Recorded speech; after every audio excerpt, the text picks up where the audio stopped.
Hey everybody, this is Tim Gross and welcome back for Module 3 of the Advanced Traffic course. We are very glad to have you here and we've got a whole lot to share with you. Now this week we're going to be focusing on two really powerhouse methods of getting more traffic, email marketing and CPV. And we've also got a very special guest that we're going to have be with us today.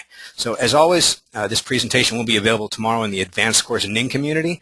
So if you missed any of it tonight, you can watch it there tomorrow, as well as ask any questions you may have in the forum there if you come up with any questions later that you may not have thought of to ask while we're on this call. So there really is a lot to cover, so let's jump in and get started. Jonathan, are you there? I am. Can you hear me? Yep, sounds good. Awesome. Good. Okay, well, let's go over our agenda real quick. The first thing we're going to talk about in this third module of the Advanced Traffic Training course is we're going to reveal the fastest and easiest way, we think, to get high-quality traffic to your site. And we're going to talk about the mindset of these types of visitors, and we're also going to look at some case studies from some actual campaigns that we've run. The next thing we're going to do is we're going to go over a little bit of the basics of CPV targeting and just CPV marketing in and of itself. We're very, very lucky. We not only have one, but we actually have three people who are going to possibly kick in on the call. We have Corey Borneman from AF Portal. We have David Ford from PPV Playbook, and we also have Adam Holland, who is one of the advanced course members who has his own PPV course and really has discovered some pretty cool stuff. As always, we'll be taking questions throughout the call. You can go ahead and ask them, and we'll go ahead and answer them to the best of our ability. If we don't get to everything, we'll go ahead and move that over to the discussion board, and we'll also take questions at the end. So let me turn on my fan real quickly, and let's get started. So the first thing I want to talk about is what I feel is the most effective yet least understood methods to drive traffic to your website.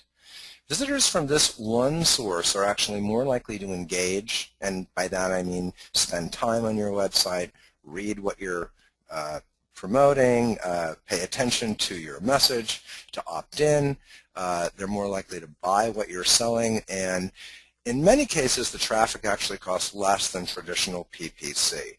And because it seems quote-unquote too good to be true, a lot of marketers refuse to believe that even any sources at all exist for this particular channel, and people like to dismiss this as spam.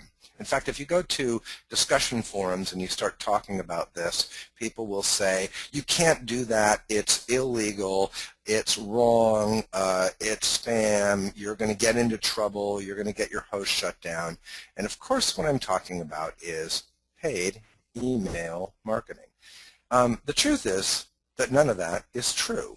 And I'm really glad that a whole bunch of people feel that it is true, because it frankly keeps this channel really to myself and a few other people who know how to use it. We've been involved with email marketing, both Tim and I, since the very beginning of the internet, which is like going on now 18 years. And we'll talk a little bit about, where to buy it and how to structure the message and basically how to squeeze the maximum number of dollars from your campaigns. This particular channel is pretty good for affiliate offers. It's especially awesome for your own offers, and it is outstandingly awesome if you're driving the traffic to a squeeze page, and we'll talk about why in just a few minutes. And then I feel like I just want to do a little bit of credibility stuff so that you guys know that I'm the real deal on this particular channel. I know about a lot of different types of marketing. I've used all sorts of different, promotional methods and banners and CPV and all kinds of stuff. But email really is my forte. And I just grabbed this screenshot from Aweber. And I really do have, as of right now, 674,236 names in my opt-in list in Aweber. And I really have generated a lot of money and run probably, just in Aweber alone, these were just screenshots from my Aweber account, probably about 12 to 1,400 email campaigns.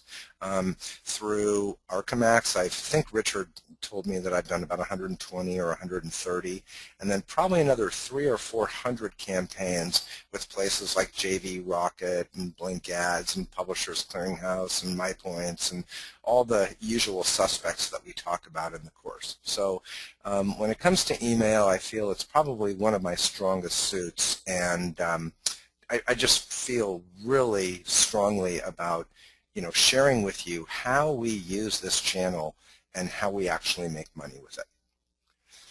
So in this presentation, we're not going to talk about your Aweber account or things like that, although these principles do apply to to any opt-in list that you may generate or any opt-in list that you may own. But what we're really going to focus is the list that you can rent that will send your message out on a solo basis. Now, there are a lot of different ways to do email. Okay, you can buy a banner ad in a newsletter, or you can buy a little classified ad, or maybe there's a little sponsorship box or something like that. That's not what we recommend. I'm not saying that is not an effective way to generate traffic. It's just that there's nothing better, in our opinion, than solo ad traffic. And the reason is because when you are part of a different message, when you have a banner ad on top of a content-based newsletter, or when you're sponsoring something or something like that, you have to understand people don't open that message because they want to read your ad. People don't open the message because they're like, oh, I wonder if there's a good banner ad that I can click on. The reason they open that message is because they want to read the content of that particular newsletter. Maybe it's how to train your dog, or how to build furniture, or how to rewire a house, or whatever it is, the content. That's what they're looking for. But when you're in a solo situation, you own and control the entire piece of email.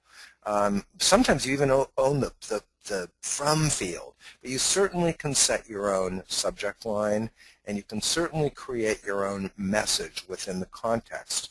And so you're not really in a situation where people are distracted. If someone goes to Google and they enter in a search term, and search traffic is really good, very responsive, it's very affirmative. They want to learn something, they click on the search term, or they enter the search term, and then the ads and the results come up.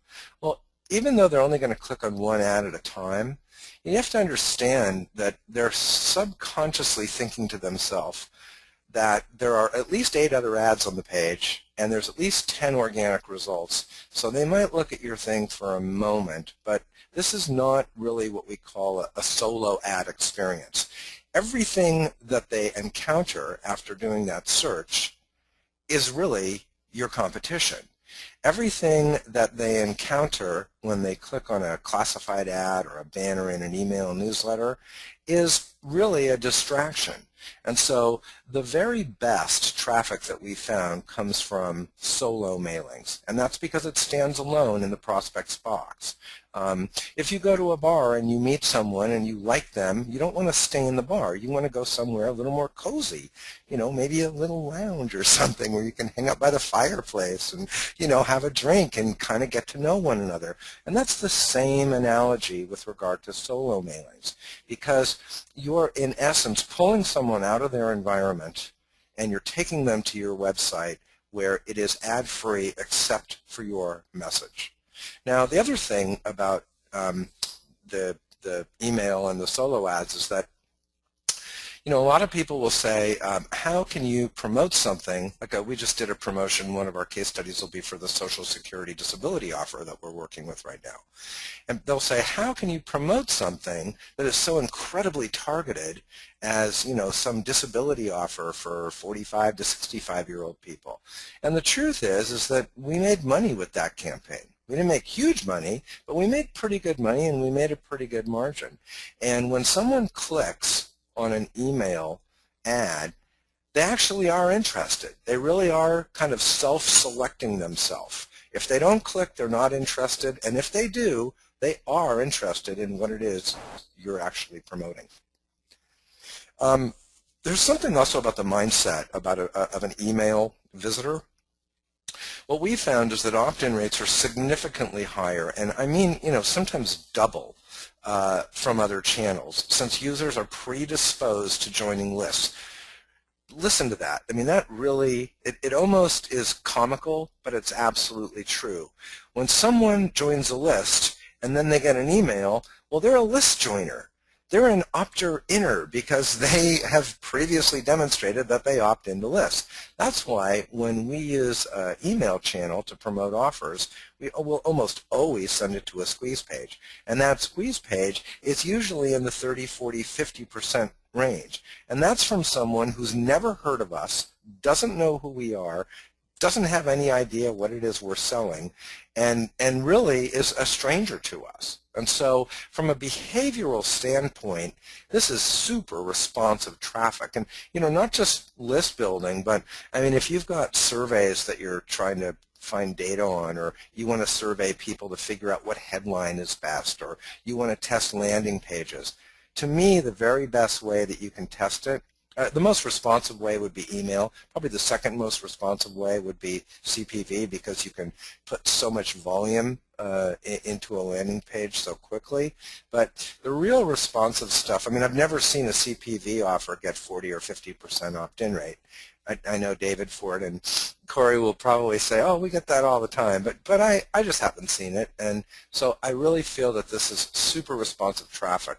And then the other thing is there's an implied endorsement from the sender, which almost acts like a testimonial. So especially on, say, small e-zines, or if you rent like DeepakChopra.com's list, or the Newsmax list, or the Cyberwave list, or any of the lists that are out there that are kind of personality driven, it's magnified significantly. In other words, people have this idea that just because you rented Deepak Chopra's list, that Deepak actually looked at that and approves of it. And in some cases they do, but usually what they approve of is you paying them money to run an offer to their list. Newsmax is another one, a very powerful list, and there's almost this implied endorsement that when you rent that list, that Newsmax has like vetted you in some way. Archemax is the same way. So like I said before, these techniques are also valuable for your own opt-in list, for your house email promotions, like with your Aweber or iContact, or GetResponse account. When you do JV and affiliate promotions, of course, these are absolutely personality lists usually, where someone is recommending you. These techniques work very, very well. Much better to have someone do a mailing than to put a banner on their site or something like that. Also, just general CPA email promotions, like if you're, getting a CPA offer and you're running it and it's actually working, and you're making money with CPV and you're making money with some of these other traffic methods, pay-per-click or text ads, I would always add back an element, if you haven't done it, if you don't have your own list, of email marketing, just because it's so incredibly powerful. Okay. What to send? In the world of email marketing, there are really two primary approaches, and we're going to look at both of those in the case study. Neither one is best. It really depends on who the prospect is and what you're mailing, as well as what list actually you're sending this to and what people expect from that list. Someone like Archemax is definitely fine to do like a big banner ad or something that's not personalized. But generally, we like to use a personal approach. And these are usually going to be a text or a text-like message to a specific audience about a specific topic. Again, like a personality-based list, Matt Basak's list, Sean Casey's list, Glenn Beck's list, right? There's something, a message that you can actually give to people, because it's like you're writing them an email. They're usually going to be informational. They may or may not reference prior contact, something like, I know I've sent this to you before, or I know this is something that we've discussed in prior issues. Usually these are sent as text, or what we call fake text. It looks like text, but it's actually an HTML message. And a lot of times they use the prospect's name prominently. So in other words, it'll say, yeah, Corey, comma, check this out. And then it'll be, dear Corey, I wanted to show you something that I think you'll really appreciate. Okay, that's the personal approach. The next approach is essentially an ad with little or no information. It's really just a short, sweet, to the point banner ad. Usually it's like a giant banner. We like to use 400 by 600 pixel wide banner ads. We just take our best banner ads and we blow them up. I have my graphic designer put them into a 400 by 600 format, and then we go ahead and that's what we'll actually send out. So the personal approach is, hey there, first name. This video is packed with information about how to turn your knowledge into cold hard cash.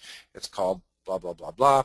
And then we actually send the traffic into this domain, and it's from a person. Very important. It's to a person, and it's from a person. Now, the mass approach is slightly different, and we've done very well with both. This is the mass approach. It's like a big banner ad. It says, be a sexy mom. Wanted, moms 19 to 56 get paid $1,500 to lose weight. See if you qualify. The call to action is right here. We'll talk about this little section down here. We always put a little text ad at the bottom just in case that the images are blocked or something. And those are basically the two different styles of messages.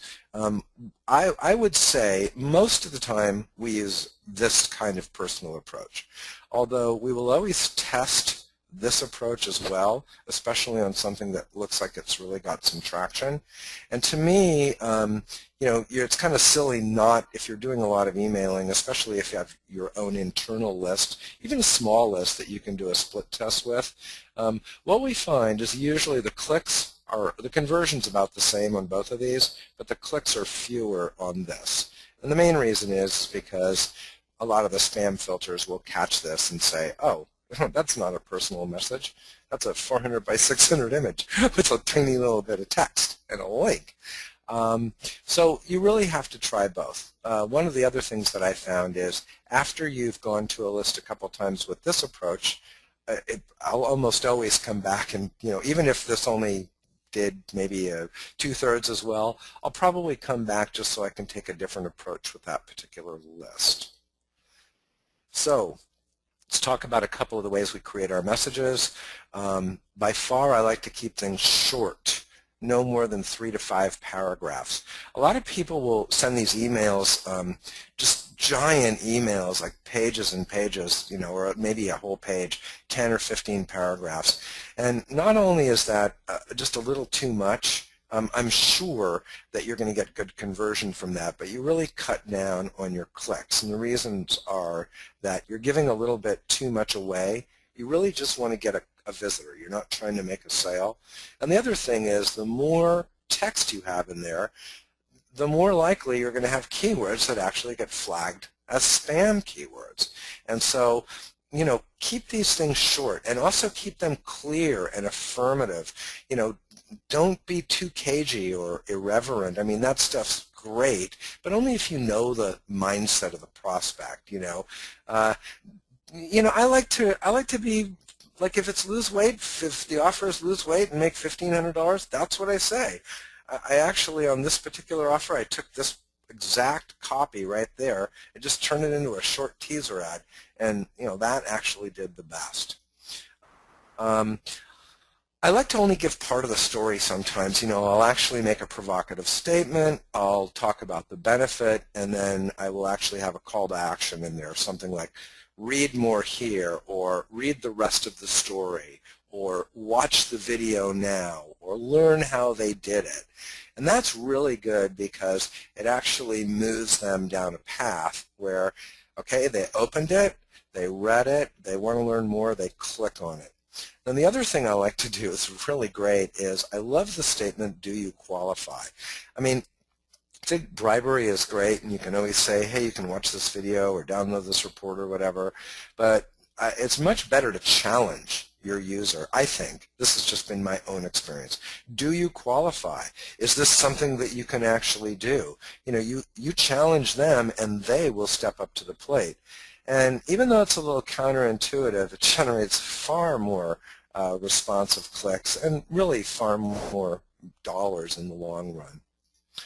Okay, why would you want to use an HTML message versus a text message, even a fake HTML message, you know, or a fake text where it looks like text but you're actually formatting it in HTML?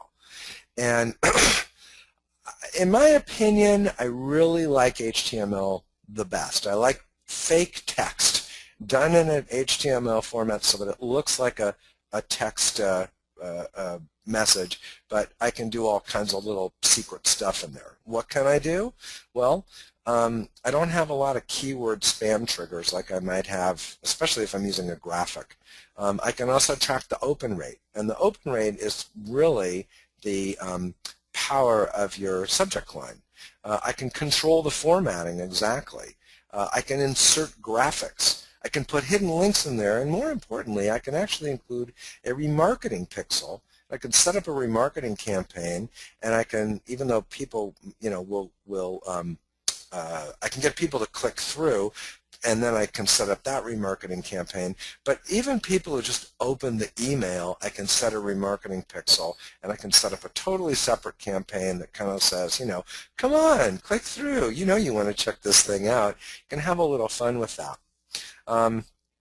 Text is great because it looks more personal, generally gets a higher delivery, and it tends to be more of a content-driven message. It usually loads faster, and you can personalize it, but you can do all that with fake text as well. So, and again, we'll look at some of these particular case studies in just a moment.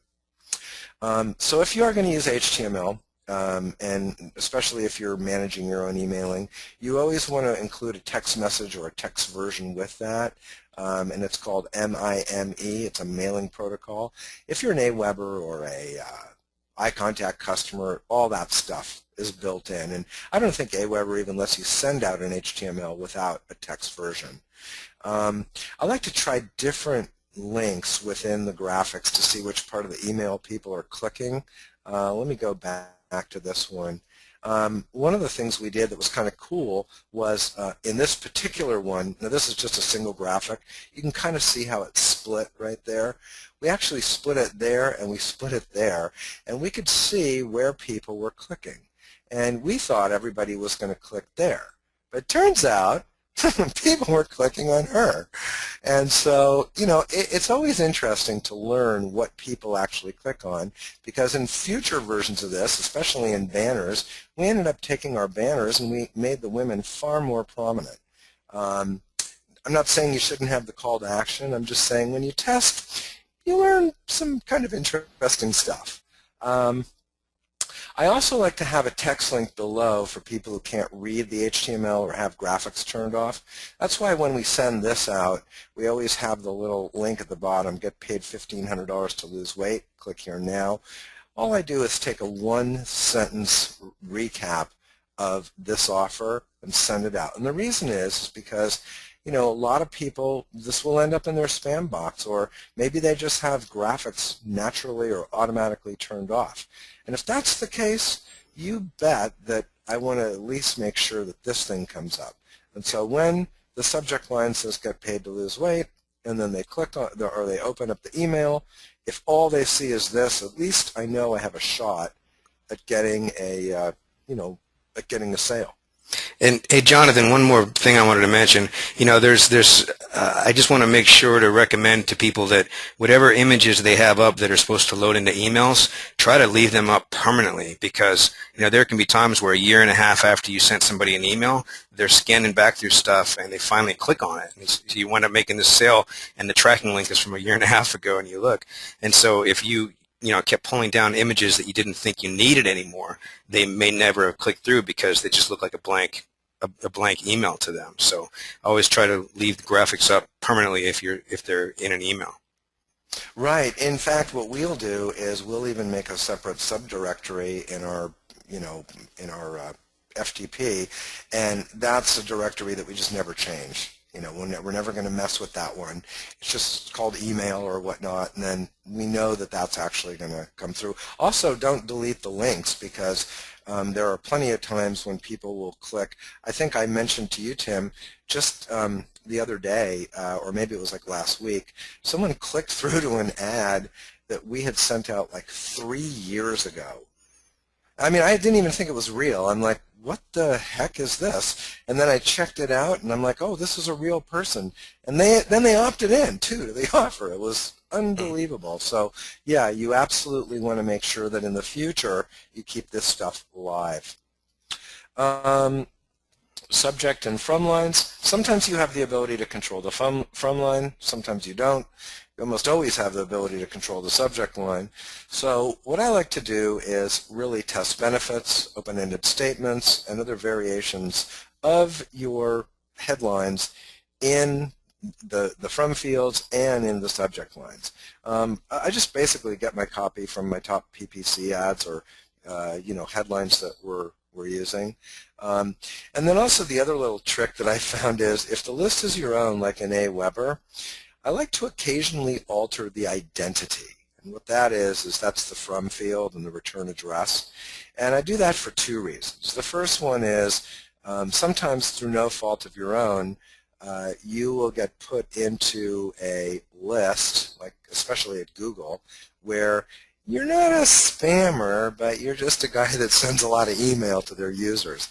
And so changing out the list identity changes the whole trigger mechanism of their little algorithm.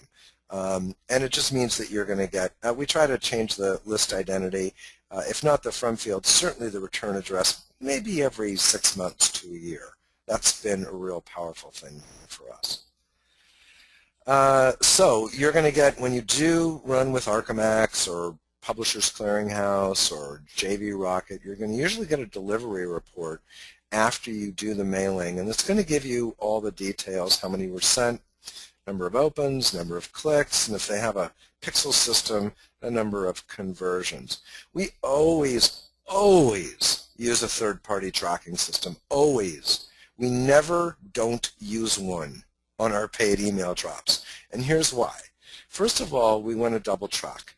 And the second reason is we sometimes want to split test different landing pages. But the main reason is that sometimes there are technical difficulties. And by technical difficulties, I mean the images didn't load, or something happened with a link. Here's a great example. We were promoting an offer a while back. It was for a weight loss product. And the offer got pulled. We went ahead and we checked, told them we were going to do a promo, and we set up the mailing, and then and I was out of town, of course, because it only happens when you're out of town. I got this email like right beforehand that said, this offer is pulled, and it's redirecting to some other offer that's not very good and doesn't pay as much. Well, I immediately went into all my CPA network accounts, and I found a similar offer. Actually, in this case, I think I found the same offer on a different network, or a same variation a different variation of the same offer. And then I went into my HyperTracker, and I just changed that link out to go to the different offer. And nobody even was the wiser. In fact, I didn't have to call anybody or freak out or tell them to hold the mailing or anything like that. I just went in, I changed the redirect, everything was fine. We made money, life is good. And that is the main reason, because technical stuff does happen. Posts go down, sites go down, offers get pulled, payouts change. All that stuff is critical. In fact, that's really the case with almost every form of advertising. But with email, it's especially important. With CPV, you can go in and pause your campaign. With banners, you can go in and, exercise your out clause. But once someone sends a million emails on your behalf, well, that's it, man. There's no way to get those back, and you're paying for them. So you might as well figure out a way to, come up with the worst case scenario. Okay. After you get this delivery report, you need to read it. A lot of people get their delivery report and they look at it and they're like, looks good. Check it out, because it's going to give you the snafu report. That's really what I think of it as. It's going to tell you whether there are any technical issues, and it's also going to help you measure that against baseline metrics that you know are the case with other campaigns. So let's look at what we talk about when we're talking about uncovering response snafus. So your open rate is really the subject line response. If nobody opens it, it means your subject line sucked. If the click-through rate is low, it means that your message is not very good. If your opt-in rate is low, it means that your squeeze page needs to be reconfigured. And if your conversion rate is low, it means your sales page needs some more work. And really where this becomes most effective is, not when you're looking at stuff, little elements to test. It's when you make no money. You're seeing a whole bunch of clicks and nothing happened. And you're like, what the heck happened? If you've got a lot of deliveries but no opens, then maybe this mailer is not very good.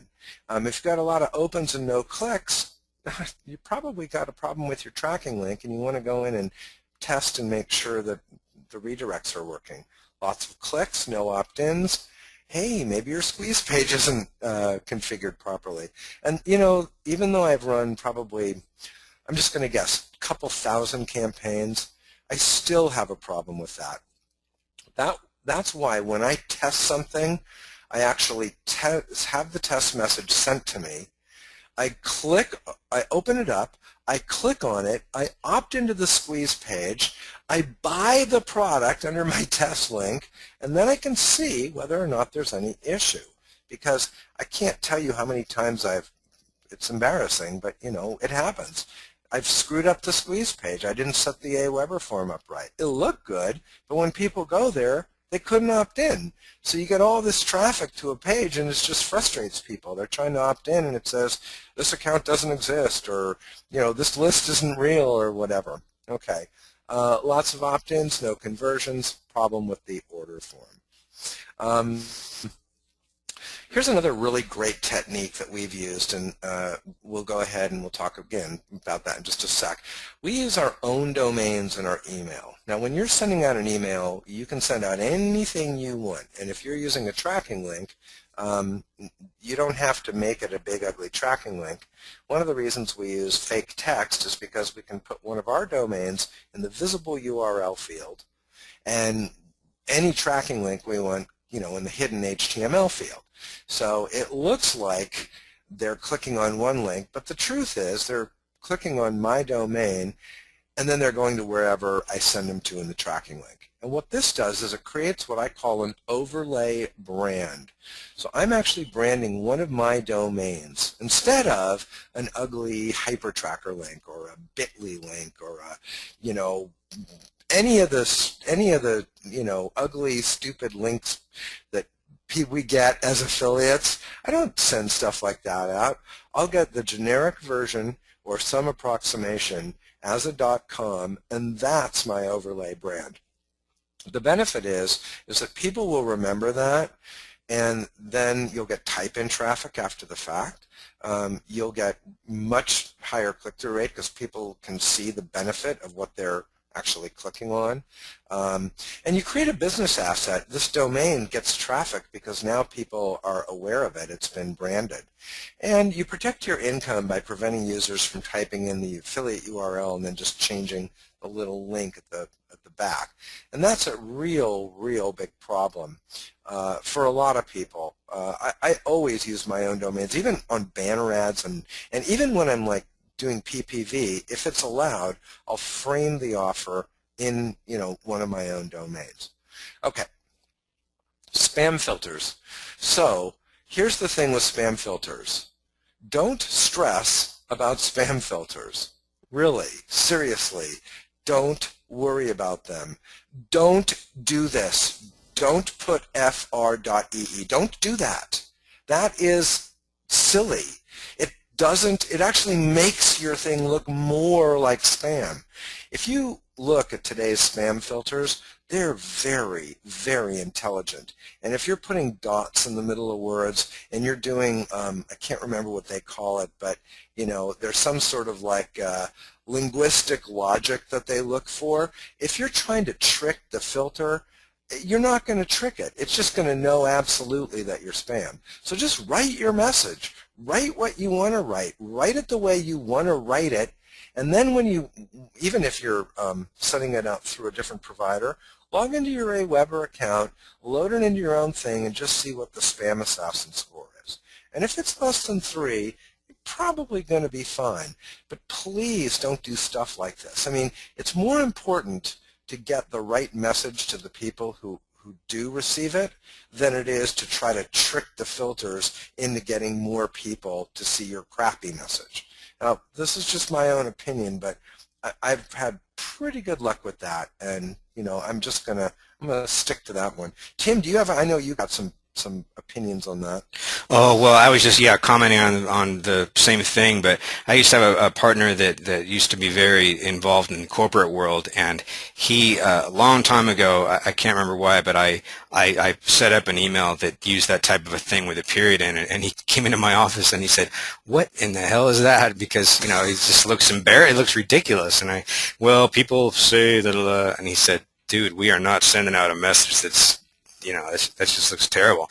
So that was sort of the final nail in the coffin. I'm like, I'm not going to do that. Because again, I mean, your main point is exactly right. When the message gets through to somebody, it can't look all goofy and lame or like you're trying to get away with something. I mean, it just damages everything. Right. It damages your credibility. Even if it were to get through, it now damages your credibility to the recipient, and that's way worse, in my opinion. Absolutely. Okay, we're gonna blast through canned spam requirements for a couple reasons. Number one, I'm not a canned spam lawyer, and number two, it's probably better to discuss on the discussion forum if you guys feel that we need to. So we'll just bring it up on the forum. But basically, there are requirements, and you just basically need to be clear and not deceptive. You have to use real addresses, real return emails, provide an opt-in, an opt-out option, and process those opt-out requests. And so it's just something that you got to do. If you're using a system like AWeber, it's not a big deal. There's another issue too, and that is what we call a suppression system. When you start to work, especially if you own your own offer, and you are renting big lists all the way from Archemax, up to MyPoints or Publishers Clearinghouse, which we're actually working with on one of our projects right now. So, I'm just very aware of what their requirements are. Or if you're going to run your offer in a CPA network, you need what's called a suppression system. And they're basically databases of people who don't even want to see your address.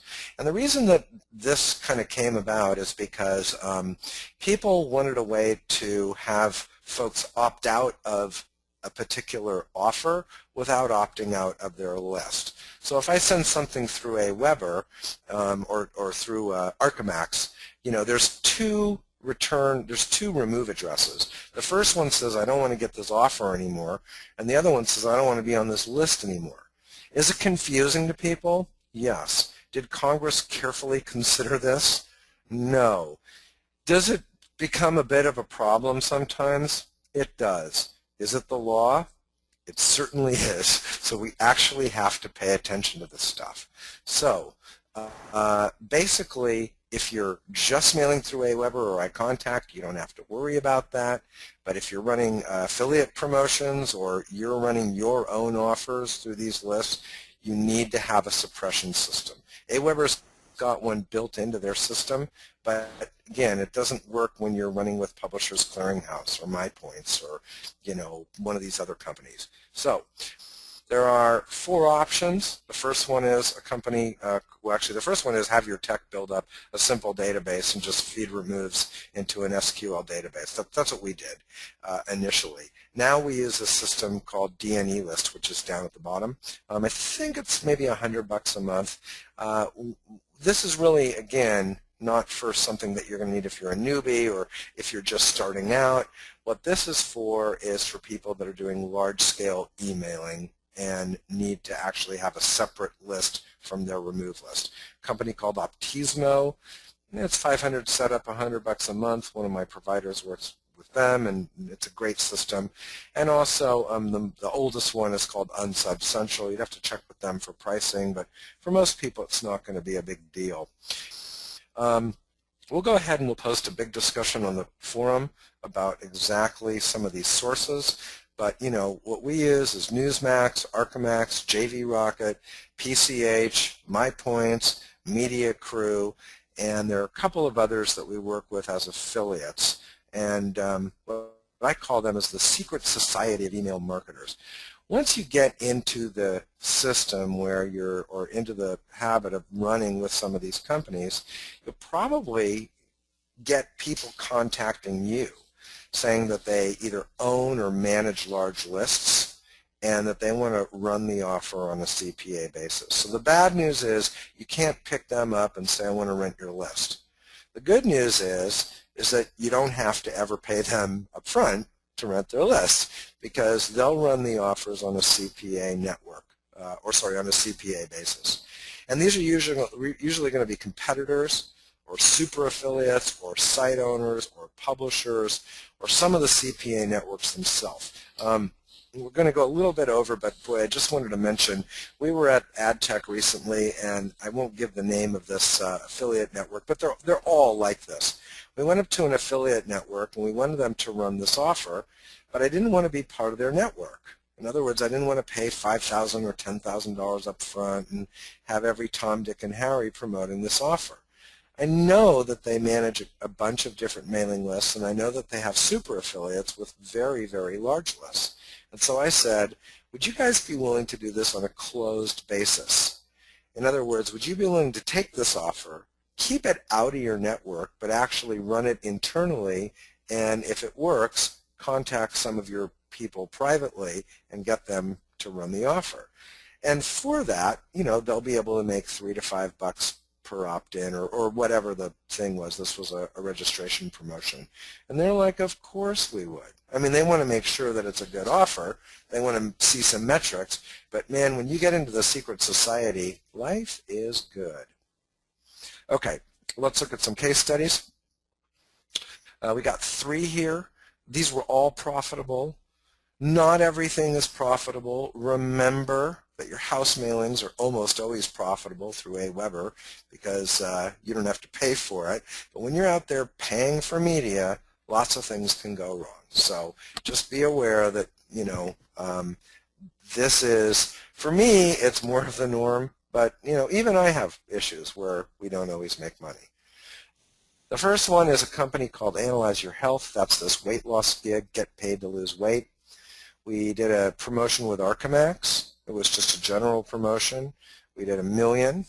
We did a text HTML split test. We wanted to see which one did best. We spent $1,500 on it.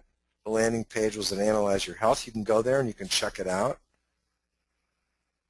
The email piece is basically a personalized one. It said, hey there, friend, and we personalized this, but this was the test message that I got. It says, these guys are paying $1,500 to folks who want to lose weight.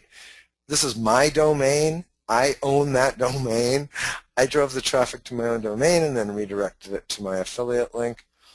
This is a pretty cool deal, but it'll be over soon, so check it out. From Jessica Peterson. That's our desk name for our emailing stuff. And then here's the little thing that we do, and I just don't know why everybody doesn't do this, but this is, you know, it's smart. I won't say it's brilliant, but I would absolutely encourage you to do this. P.S. Link broken, click here. Why would I say that? I'd say that because sometimes, just like images not showing up, links don't show up. And so people will click on that and it won't go anywhere. And it won't go anywhere because it's not a live link. So what we say is, link broken, click here.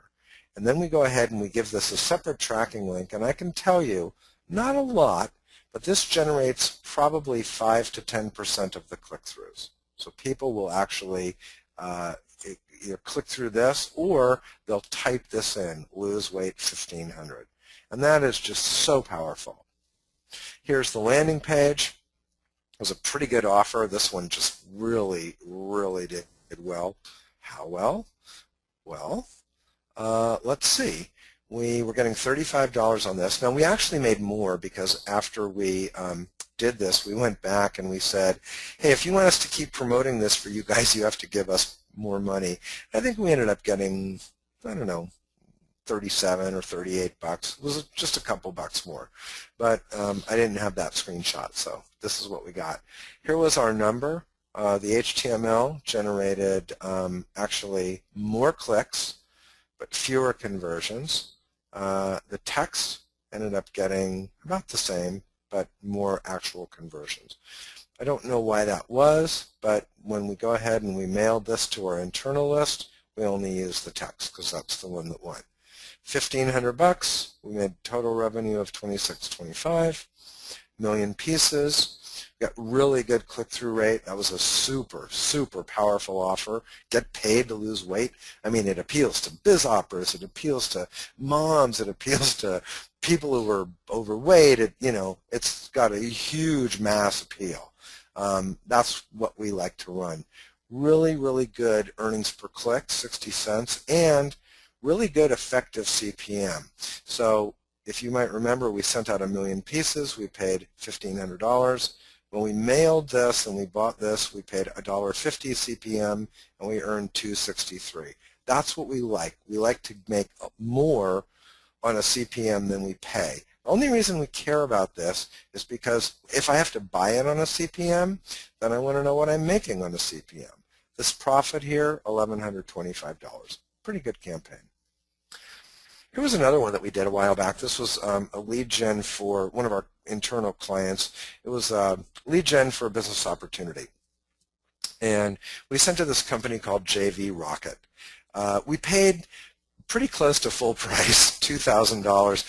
I ended up talking them down. I think we ended up getting them down to $1,500 on subsequent mailing, so the profit would have been a lot better, but it was still pretty good on this. It was a lead gen. It was a biz op. We used JV Rocket. We sent 212,000 pieces.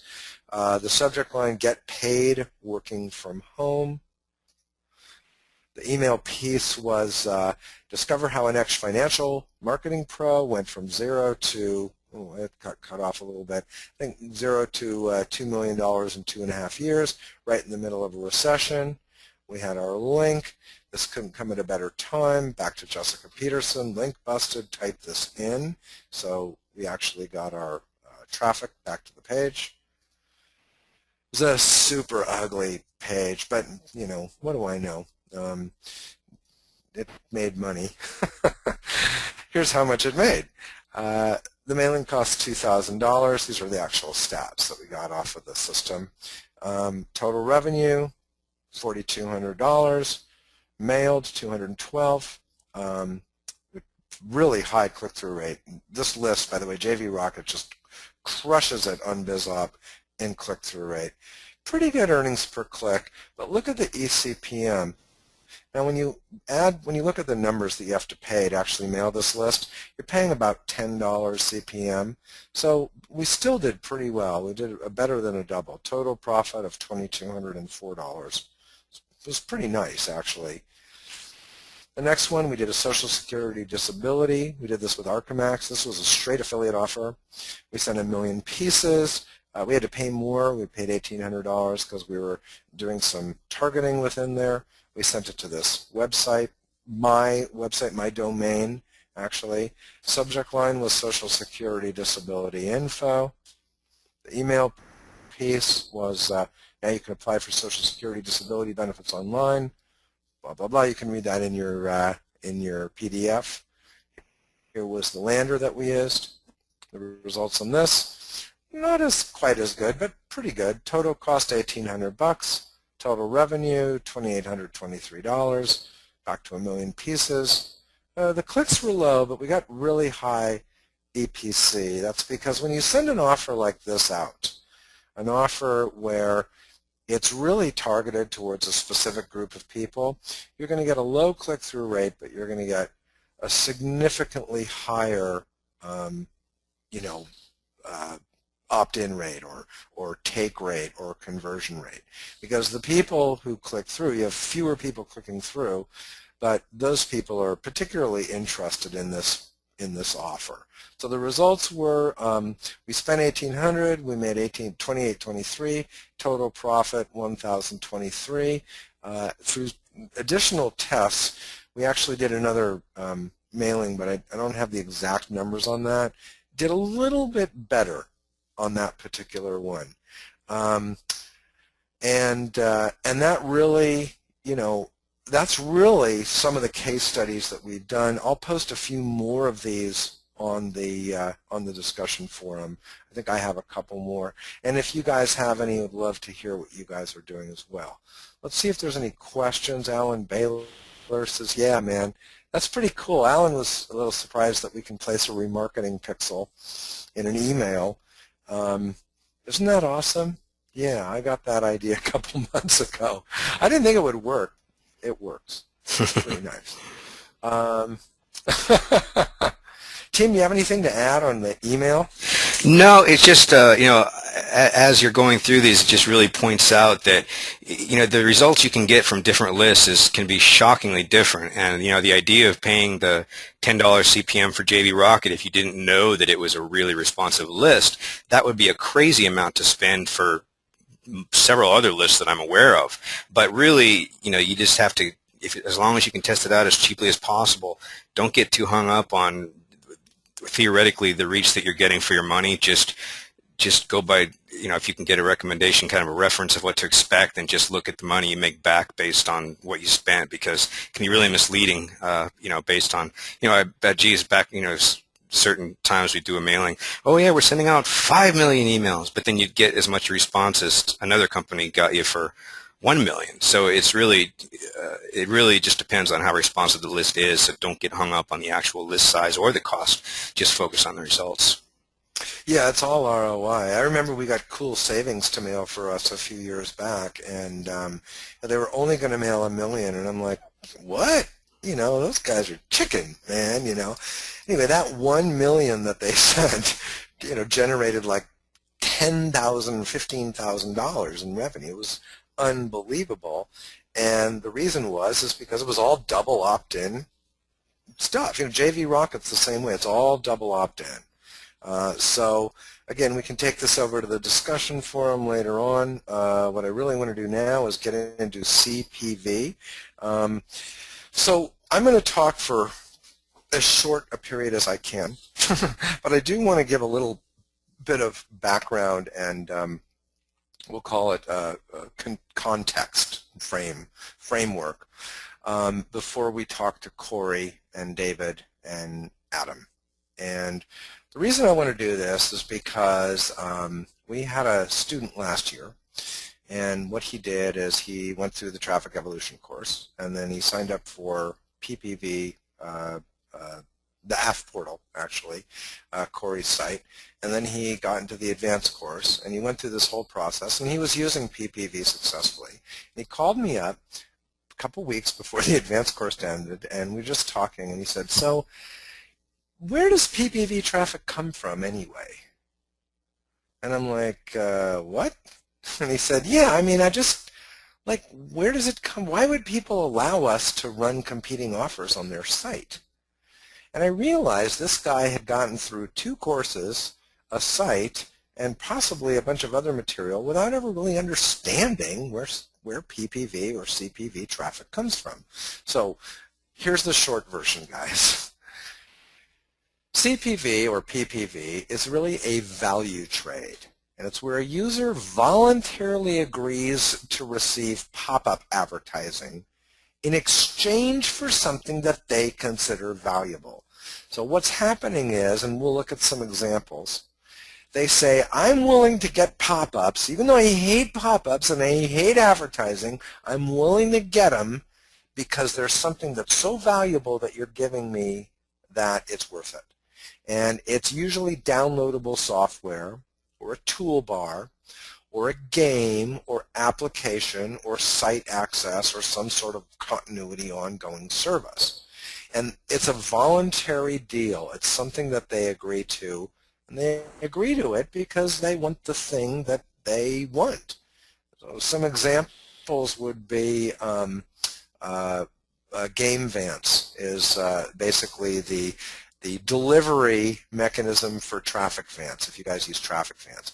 You go to Game Vance, you download games, you play games, you have to agree that you're going to get the pop-ups. These pop-ups are not blockable, they're not changeable, they're not modifiable, you can't do anything except for get them. If you have Game Vance installed and you're getting the tools and you're getting the benefits of the games, you're going to get the pop-ups. And that's just how it works.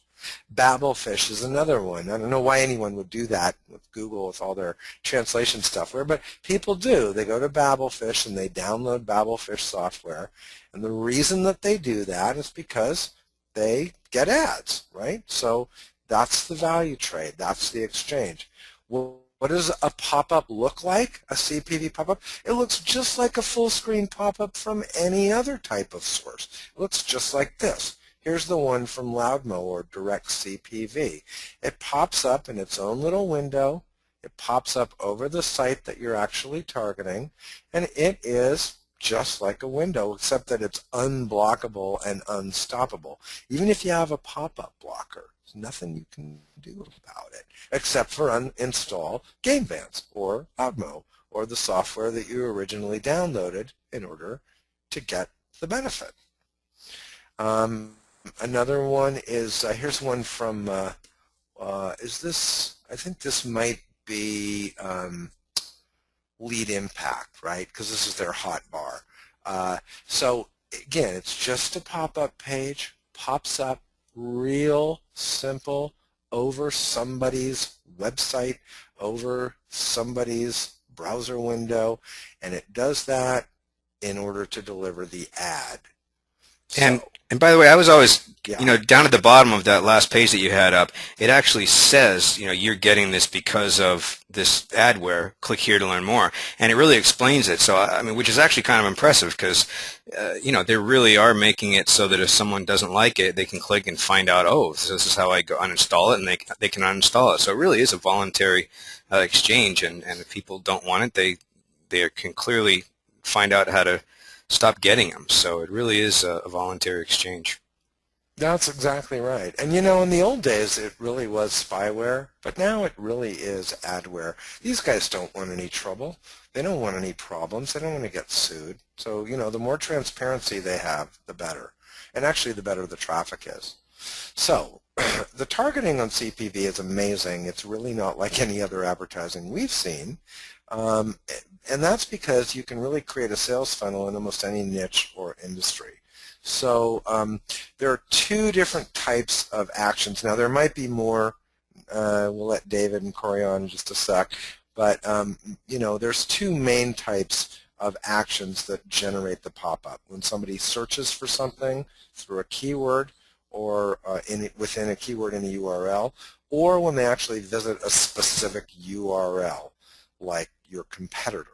So CPV really allows you to come between the prospect and your competitor at the moment of maximum relevance. That really kind of defines it. So as an example, if you have a camera review site and somebody goes to Google and they start typing in camera reviews, as soon as that page comes up, the pop-up's going to come up over that. Google can't do anything about it. What's really cool is the software is pretty slick. It usually only works with Windows, but it can tell when something gets searched for. It can tell when something gets searched for down here, up here, in your toolbar, in a search box, on this search engine, on that search engine. Doesn't matter where.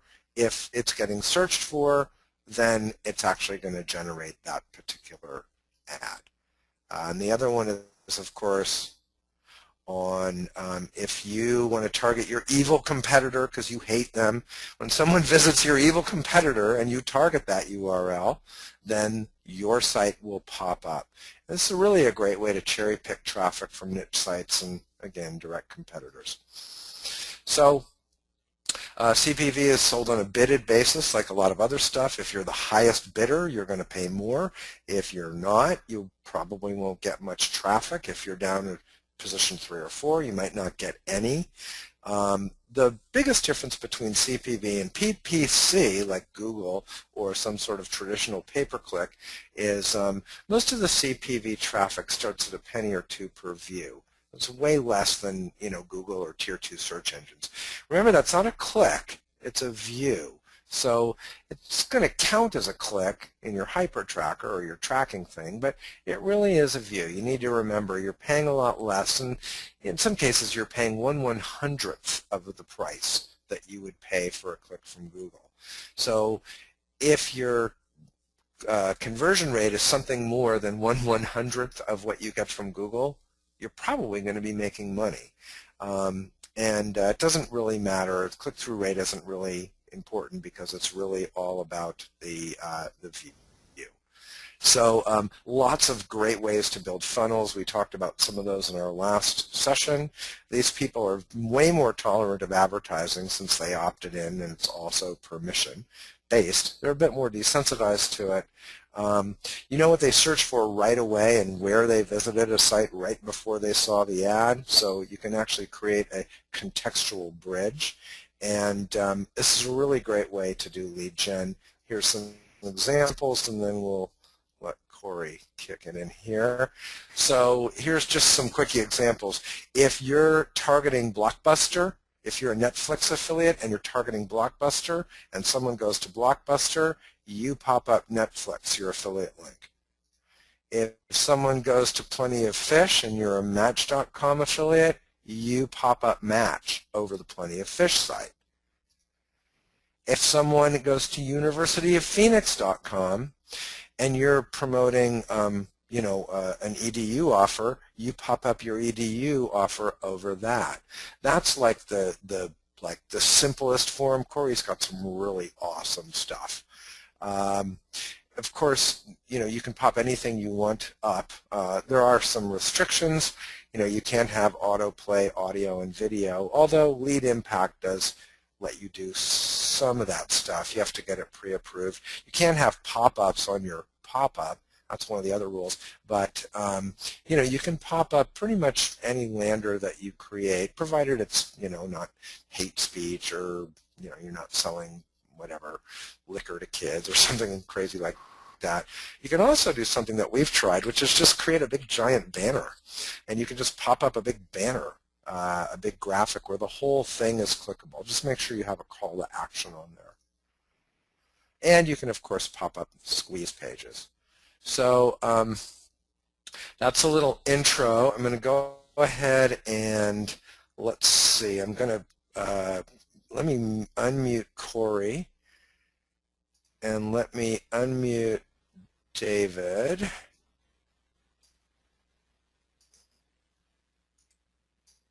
And I'm going to let them talk, and then I'll let Adam come on at the end. We'll kind of jam on this stuff. Guys, can you hear me?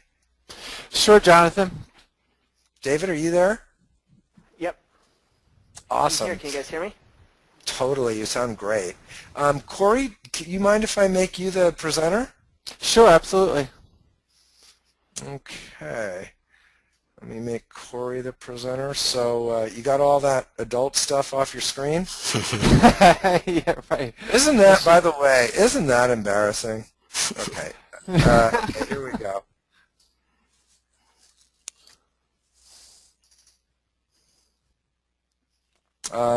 Let's see. You got my screen now? Oh, now we awesome. do. Yeah. Okay, let me give a little intro. Corey has a site that really has the most powerful tools I've ever seen. It's called AffPortal, AFFPORTAL, and his partner is David Ford, and David and Corey run PPV Playbook, and I'm just going to throw some props out, you guys.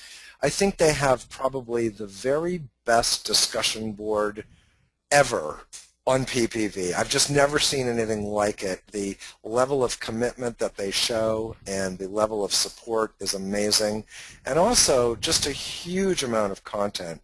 So Corey and I met last year when we were doing our advanced course, and his tool just crushes it when you're looking for ways to target. So I'm going to just turn it over to Corey and let him talk a little bit about AFPortal and some of the new stuff that he's figured out, especially with regard to targeting.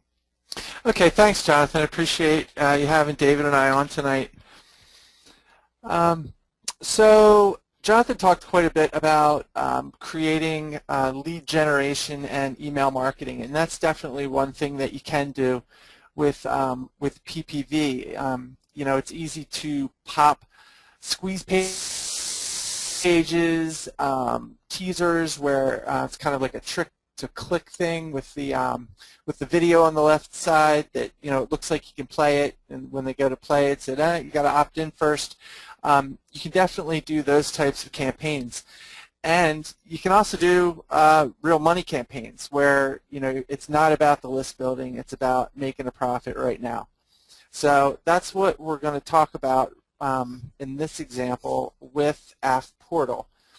And to do that, we're going to use a new tool that David and I talked about and we implemented about 5 months ago or so now, where we formed a partnership with a data collector named SEMrush. Now, SEMrush has a pretty premier set of servers that will go and analyze what's going on in the search world, and it'll come back with numbers that are independent of what Google tells you, and because it's based on, you know, what their computers are going out searching and actually finding. So we decided to rent some of their data and see what kind of tools that we could build with them. One tool that we came up with that we really love, that's good for both SEO, for pay-per-click, and also for pay-per-view, is what I call our OCD tool. It's our Organic Competition by Domain. Now, what this tool is going to do is tell you exactly what a certain website's competition is by the number of common keywords that they rank for. So let's say with these types of campaigns, you're actually doing things backwards. You're not coming in straight with an offer. What you're more going out for is the niche, and to see if you could find a sub-niche that you would be able to fit into and find an offer for. So basically, you're finding the traffic source first, and then going and searching for an offer to match up to that traffic that you found. So we're going to go really just look at, let's say, the dating niche. Okay, so you want to get into the dating niche, and really one of the top dogs in the dating niche would be Match.com. So let's take a look at what organic competition Match.com has. And this tool, it goes pretty fast. Depends on how many results you're bringing back, but you can see that that was pretty quick. Now, our search here for organic competition by domain came back with, let's see here. Okay, I don't have a count on this. Check all and send a download file. We'll see how many we got here. Okay, we've got 445 results. Okay, and these are all sites that rank for similar keywords, and that's how they're ordered. So datehookup.com would be the most similar in terms of what they're ranking for Match.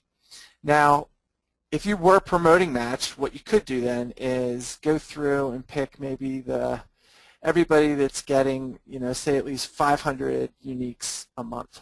Okay, or no, let's see, they rank for a minimum of 500 common keywords, and start like that. You could start a campaign like that with this tool. But what I'm going to do here is I'm going to download this file and pull it up and take a look through it. Now, it comes out in comma separated value. Okay, so you can open it right up in Excel and start to look through it. And you can look for those little niches within the dating realm, because everybody knows dating is crazy expensive to try to promote if you're going directly for the money. You should probably build a list if you're going for the top level websites. But for this, we can definitely go in and take a look. I mean, there's black dating, there's Christian dating, there's Asian people meet, you know, we've got all kinds of stuff. And the one that I kind of liked here was JDate.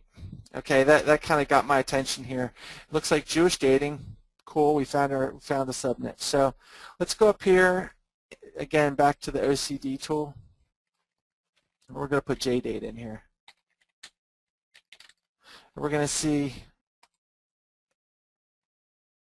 what their organic competition is by their common keywords. Okay, so now we've got a really nice super targeted list of sites that are really targeting Jewish singles. Okay, so we've got, and what I would do here is go through here and I would skip match, but pretty much anything with Jewish or something similar to that, a lot of times it's just prefixed with a J.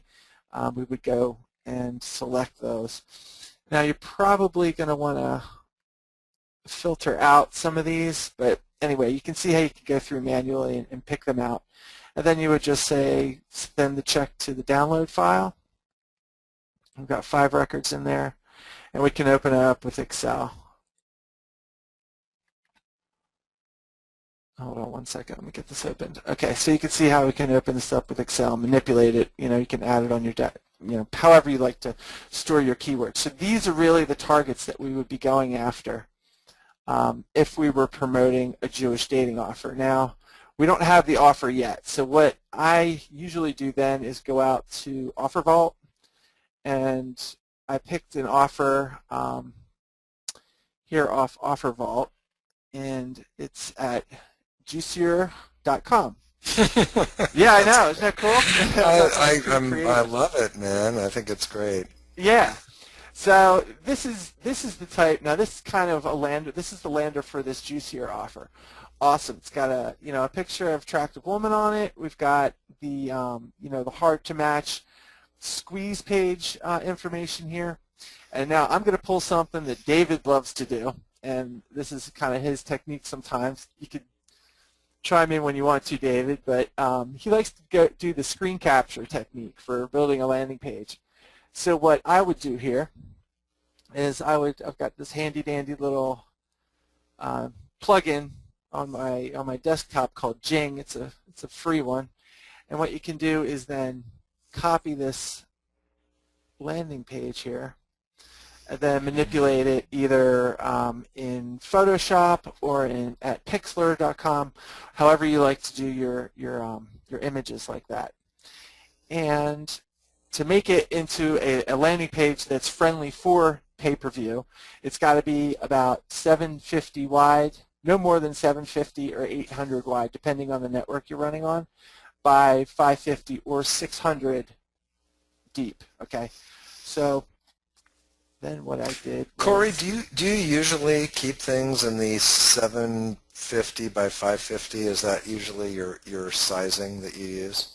Yeah, unless they let you resize the window, like Traffic Advance has allowed me to resize the window using JavaScript to make it larger or even smaller sometimes, depending on what I want to pop up. So you can manipulate it with JavaScript, but it will not always get approved. And David, a quick question. Why wouldn't you just pop up the page? Why would you pop up the graphic of the page? You can, and I usually tell people to start out with a test of, split it between 50% direct linking and 50% a landing page. Sometimes what you'll find is if you pop up this landing page right here and the forms on it, this is just my idea of how someone's mind works, but they might think, I have this form, I don't feel like filling it out right now. If you show them something where there's no form on it and you just get them a little bit interested, just enough to click, they're already engaged then. You've already got them clicking, and if you can do that, I find that they're going to convert a lot better. Oh, I see. So, Corey, you guys have gone in and actually taken the form out, and you've added some bullets. So you're really going for the click, which, and from the mindset of the user, it's not a big scary form. Exactly. Yeah, that's what the deal is here. And you can see the continuity. It goes from, a pop-up friendly size, and it's got the same girl, it's got the same font, it's got everything. and clicks them now to something that they recognize again, and now give us your information. Oh, that's brilliant. You could put any bullets in there, like, Yep. super easy, really hot. Yep, exactly. It's Lots of money. Lots of money, right. Uh-huh. It's one of those Right. things people don't think it would work. They think, oh, that's stupid. Why would you do that? It's not going to work. And the last place Corey and I did some consulting for, I mean, this is just like the stupidest thing they had ever heard of, but it's sometimes the simplest things like that really work.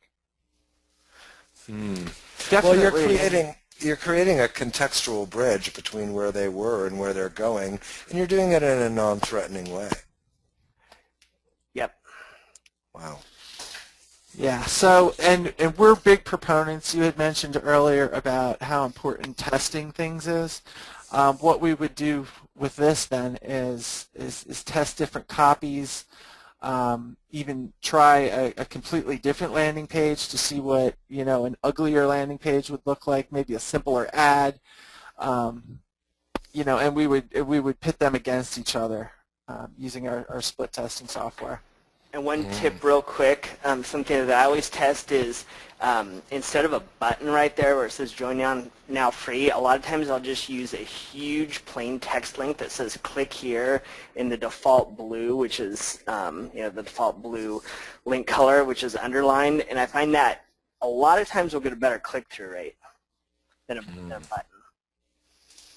Wow. Yeah, we found that as well. Just in fact, making our banner ads, if the call to action is a blue button, it's usually as good, if not better, than a red button that glows or whatever. I think Sure. people are used to seeing that blue color, as the default link color, and almost everyone recognizes that that's a link, One more tip with this is that a lot of times on the landing pages, the designers will use the standard fonts. So when you do take your screenshot here and you block out Find My Matches, on this one you need to write something that looks similar. It's just an Arial font.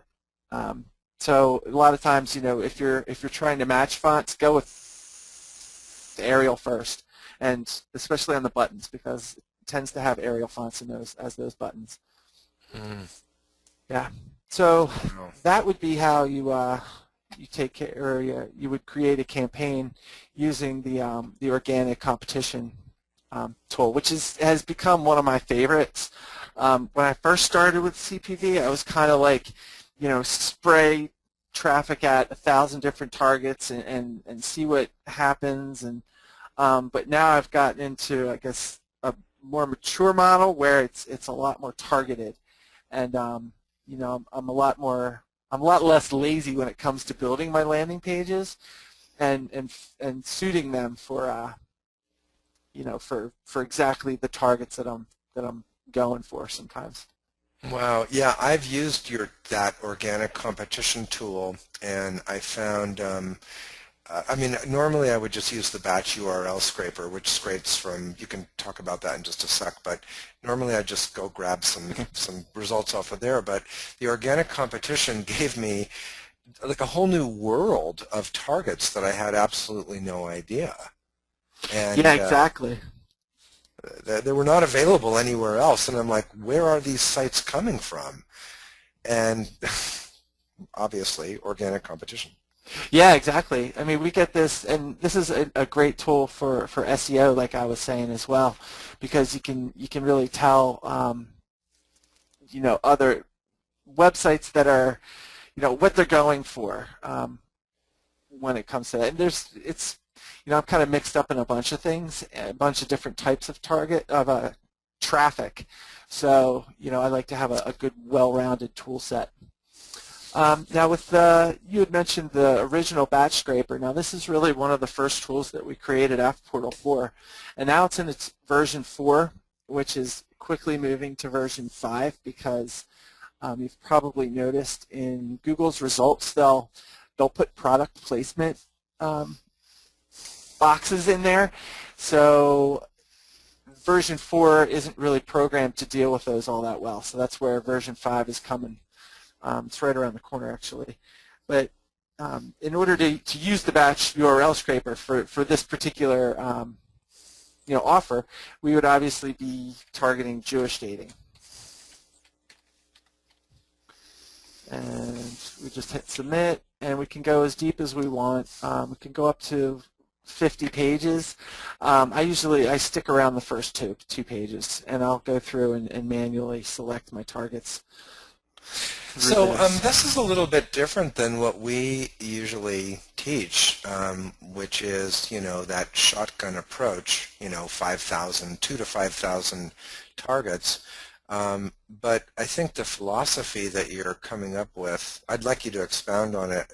Is it mainly because you really want to control the message and really kind of go deeper? Like you wouldn't do this if you were just doing a dating offer. You always would find a sub-niche of dating. Is that correct? Yeah, definitely. I've definitely come down to a much more target. I have more success when I'm targeting a bit more. That's really what I found, and there's definitely different ways to go about this. I mean, even as far as like creating landers, some people don't like creating landers and just love going direct linking with everything. So it's really came out of what's been working for me personally through the last year. And David, do you? How about you, David? Hello? Yeah. Sorry, I didn't hear. Did you ask the question? Yeah, I'm just kind of curious as to, we used to just get thousands of results and thousands of targets. Is this something that you're really doing now, really going a lot more kind of narrow and deep as opposed to wide? It really depends on the campaign and kind of what I'm trying to do. I mean, and it also kind of depends on the volume of targets. So if I was doing something like, say I was doing car insurance and I didn't want to target the state farms, the farmers and stuff like that, but I had some idea like, I was going to target second and third tier, local car insurance companies or something like that. Well then, you're going to need hundreds or thousands of URLs to get any decent traffic. If I was going to do the other thing, if I was going to have pretty high volume targets in there, then I'd probably just go with like 20 to 50. So it just kind of depends on my approach. Okay. But you're tending to lean towards a more targeted approach as opposed to throwing thousands and thousands of targets in there. You mean of like unrelated? Yeah, but maybe closely related. Or that's the problem I found with, I just realized if you have 2,000 targets, there's no way you've looked at every one of those URLs. Right, and it's, unless they're really, really low volume, it's almost, it's pretty hard to manage unless you have you have to have a really big budget to test all those. Usually what I'll do is I'll start out kind of narrow, I'll target sites that are really closely related, like on Corey's Jewish Dating offer. I might start out just targeting Jewish dating sites. Then if I see, that the campaign has a little bit of potential or anything, then I'll kind of try to get into more demographic stuff, not really by going to Quantcast or anything like that, but more just doing some brainstorming, like, thinking about where Jewish singles might be hanging out. I really don't want a tool to be telling me this. I want to come up with ideas on my own, so using AppPortal and kind of doing some brainstorming, just typing in keywords and kind of seeing what results come up, that kind of thing. Oh, okay. So, like, there would be all the Jewish dating sites, but there's probably just Jewish sites, Exactly. And there's probably, local Jewish community center sites, or, especially you just gave me the idea, like local community center bulletin boards that have activities and things. That would be a perfect place to go ahead and run these offers. Right. Yeah, like in the ebook I wrote before the forum and everything, that was kind of my case study. It was doing a black dating site, and it was targeting hip-hop sites. So kind of the same idea. Oh, wow. That's brilliant. I love that.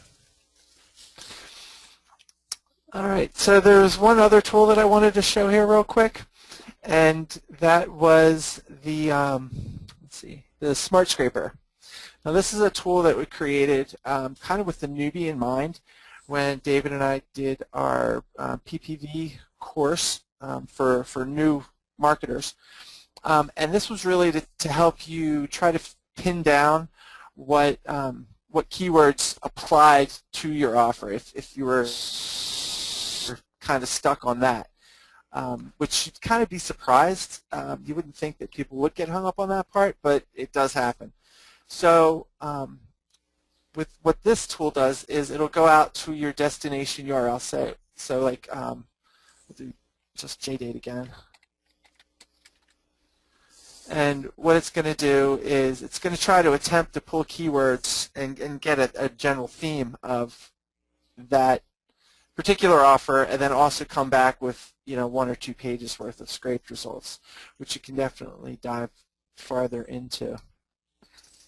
So what this came back now was it told me that JDate is about Jewish singles network, Jewish single women, leading Jewish singles, on down. So what it did then is it took these keywords and it automatically did a 1-page search on the search engines and came back with this list.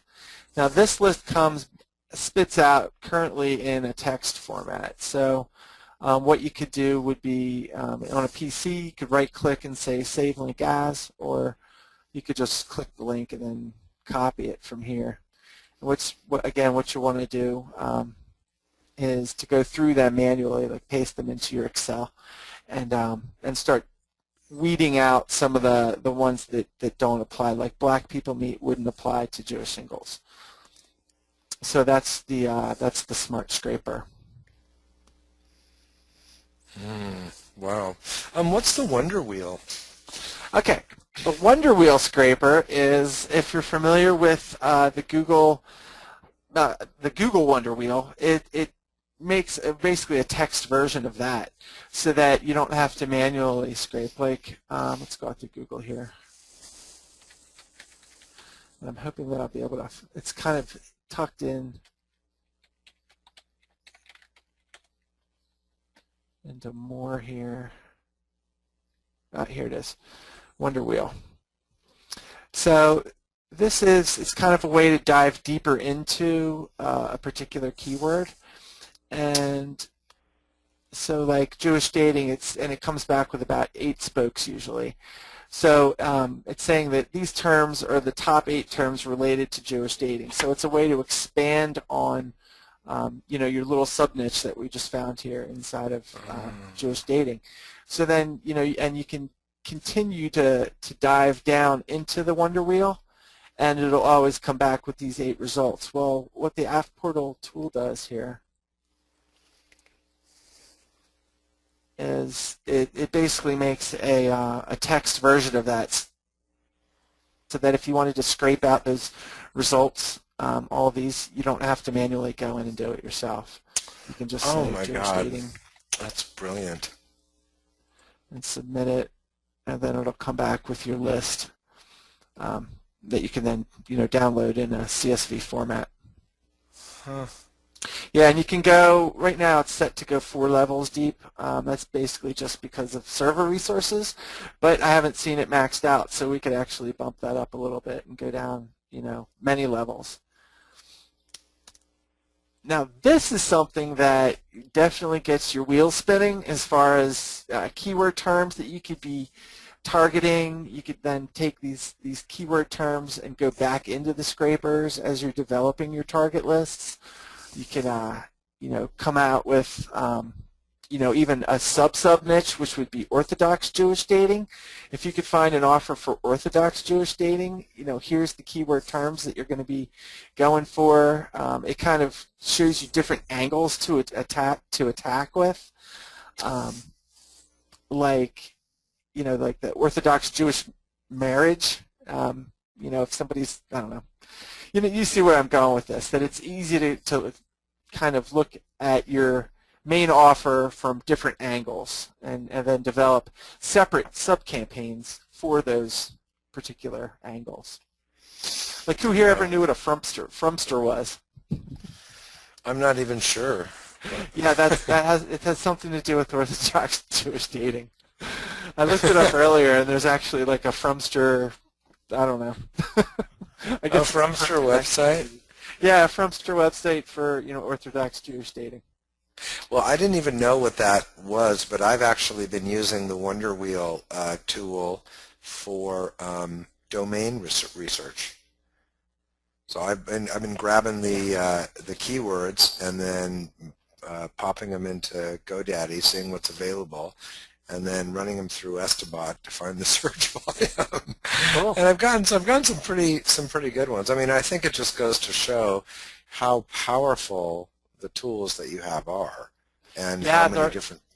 They're always in development. We've got new stuff. Like I said, that I was working on the batch URL scraper for a fifth version that comes back automatically with QuantCast data. It's going to tell us, you'll be able to sort the list by, with that QuantCast data. And we've also got some downloadable tools in the works, and a PPV theme for WordPress. Wow. Interesting. Well, it's very cool, and obviously you can see that it's a huge time saver. But kind of on the more even exciting side, what you'd mentioned, just the fact of being able to use it as a brainstorming tool, because there's the whole concept of where if you pull up a different result and it just takes your brain in a different direction, you're just going to find completely related niches that might not have popped into your head, and that's a good thing. Yeah, exactly. That's exactly what we use it for. It's what our forum members use it for. And it's really a good term to kind of open up your brain when you're feeling locked. Yeah, especially since we don't, a lot of times, we're not particularly attached to dating or Jewish dating. We're just interested in finding targets that would make money that we can find offers for. Exactly. So, and so you start to look at this stuff and it's like, wow, well, I wonder if there's any Orthodox offers or any Christian offers, or, well, gosh, we could do that with pretty much every religion now, couldn't we? And we start to find those offers, and, really, I think in reading through the PPV playbook, it's these untapped gold mine. There's little veins of gold. And like no one ever thought to do the Orthodox one, or maybe one or two guys did. But when you've got one or two people that you're competing against, it's a lot better than when you have 1 or 200, or with Match 1 or 2,000. Definitely, yeah. And another thing that you'll notice sometimes with this dating traffic, and a lot of the traffic, as CPV's really grown in popularity, and a lot of people have taken it on. They tend to bid the first and second best keywords, through the roof. So we always recommend to bid a couple, levels down. Maybe bid for the third position. Let the top guys burn their budgets, and then, through the day you're going to get traffic on those terms, and you're going to get it for the price that you want it for. We had the same situation recently where the number one bid was like 8 cents, and the number 2 bid was 1.6 cents, and the number 3 bid was like 1.4 cents or 1.3 cents. And I thought, who is this idiot? And I actually was trying to compete with him, but we couldn't make money at 8 cents, and I ended up doing just that. I said, you know what, I'll be at a 1.5 cents. Sure enough, the next day he was gone. I've noticed on Traffic Vance especially, where you'll raise your bids, they'll raise their bids, you'll raise your bids, they'll raise their bids, and before you know it, it's you and the other sucker who are up to like 8 or 9 cents a click. And if you drop out, they drop out, and then like, why are we making Traffic Vance money? Let's go back and if I knew who the guy was, I'd be like, you take Saturdays and Tuesdays, I'll take Wednesdays. Yeah, exactly. And you know what? It probably comes down that you're bidding against a bidding bot that he's got, monitoring his Traffic Vance account, and he said he's willing to spend up to 8 cents per view, so it's going to consistently check to see his positions and then bump him up a bit. What, I don't know of bidding bots. What are bidding bots? There's a few of them out there. There's also some scripts just for, David, what's that? There's a script for Firefox that does it, and then there's also a couple of U-bots that people have written for this purpose. Wow. David, do you guys use any of that stuff? I don't. We've used them a little. I don't like a robot controlling my bids. Yeah, I've used them a little bit in the past. I do most of it kind of by hand, but it depends. If I have a campaign with a lot of targets, sometimes it's pretty beneficial to use, so you don't have to, you just can't do thousands of targets by hand, really. Wow. I learned something new. Man. Well, what else you got, Corey? Well, blow my mind. Dave, Corey, you got anything else to blow my mind with? That's pretty darn awesome. Well, I think you're going to be happy when we finally are able to release our pay-per-view WordPress theme. That it's kind of in perpetual development at the moment. Have you ever had a product that you're developing that turns into a perpetual development project? Every product I've ever developed. Yeah. So that's where I am with that, but it's going to be really cool because we find that a lot of people get stuck on the technicals, and once you erase the technicals, people can focus a lot more on learning the marketing aspect of it. If they don't have to worry, they can. It's easy to put up a WordPress blog as long as you've got it on a nice, powerful server, maybe a cloud server. You can use this WordPress theme to drag and drop stuff around, which is going to be really nice. It's going to be pretty cool for landing pages, for sure. Yeah, I know. The biggest thing that WordPress brought in was, well, now that you don't need to know how to use a web page, you actually need to know what you're going to write, what you're going to say. Yeah. When we move beyond HTML, now we can get into copywriting and marketing. Mm-hmm. Very yeah, nice. For sure. So it's I'm not sure if you're familiar with OptimizePress, but it's kind of similar to an OptimizePress type of thing where it's not meant to create blogs. It's meant to create pages, lots of them, with subtle variances that you can for that split testing aspect. Does a green button work better than a yellow button? Getting down to that level. Huh. Wow, it's amazing, and I just am so impressed with what you've done with the site. It's really, it's my number one thing, and in fact, I just was with a client recently, and we were talking about PPV, and he says, well, I don't have time to go through Google, and I said, watch, and in just about, it must have been less than 2 minutes. We went in, we entered the primary keyword, we grabbed some stuff, we threw up the lander, we put it into Traffic Vance, and and then they actually had it approved within about 5 or 10 minutes. Oh, that's nice. I'm like, I know it's rare, but they're pretty good actually. But that was like the thing. When I brought him to Nav Portal, his mind was blown because he just said, oh my God, someone's actually figured this out. I said, yeah, well thankfully, otherwise we'd all be crazy. Yeah. Well, thanks. That's the kind of feedback I love. That's what keeps us going. It is funny you call it the OCD tool. You now need an ADD tool as well. Exactly. Application Domain Disseminator or something. Yeah, exactly. Well, I'm going to bring Adam Holland on right now and see. I think he's probably got a few comments. I don't know. Well, let's see what he says if he's here. Are you there, Adam? Yes, I am. How's it going, guys? That's awesome, man. How are you doing? I'm Hey, doing Adam. fantastic.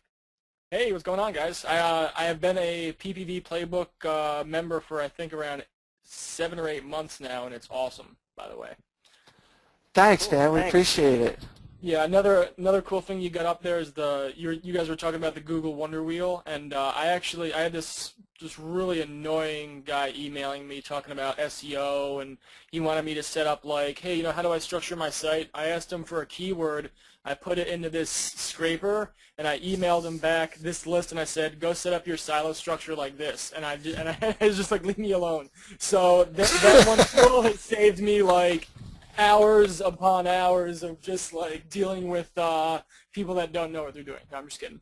But I mean, the amount of I just like how the tools that you guys have back here. A lot of the launches that people see out there, they're just these products that like just $37 rehashed piece of software kind of junk, and you could tell like the people that didn't make it just really didn't care if it worked or not. Like the stuff that you guys have in this back office is the exact flip side of the coin from that. It's like you guys are out there in the trenches doing this stuff, so you kind of, I mean, you know what people are looking for, and you know what's going to save you the most time and how you'd want it structured. Just for instance, like I wanted to build some URL keyword lists, and I was like, wow, I can just now cut and paste these right from a CSV file or right from a text file right in my campaign. I don't have to go and spend the next 3 hours, messing around with Google or whatever else. Just cut and paste, done. So yeah, it's awesome. So That's great. Thanks. That's one thing I didn't want to really get into SEO benefits, but as far as SEO goes, that Google Wonder Wheel scraper really does give you like the silo format of what Google says is going to be a related, well-structured website. So yeah, I'm glad you saw that. That's awesome. yeah, definitely. And go ahead. I'm sorry. Go ahead, Jonathan. Well, Adam, I wanted to get a little insight from you. You really focus on the business opportunity field. Mm-hmm. And, I just wanted to see if you had any, little nuggets to share with us. I know a bunch of us are doing business opportunity or network marketing, and, you got PPV so quickly and so well that you were giving leads to friends of mine. I mean, I had friends, and they're asking me to to help them set up their campaigns, and I'm like, oh, I don't know, maybe I will, and I'm kind of busy, and the next thing I know, you're feeding people leads because you had too many of them. Yeah, it was pretty interesting. I basically I don't know if you want. I can do if you want to do like a quick screen share. I'll just show you a couple of little quick things if you want. If you want to. I will. Are you cool with that, Adam? Let me go ahead and Yeah, make definitely. you the presenter. Okay. Corey, did you guys have anything else? Nope, that was it. We appreciate Awesome. the time. Oh, totally. Okay, I'm going to make you the presenter now, Adam.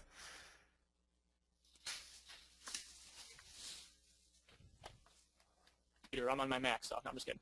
But There we go. you guys had mentioned offer vaults before, and I'm sure hopefully everybody here on the webinar is familiar with offer vault. But I basically went out and not just in the BizOp market, but I was even doing other regular CPA offers.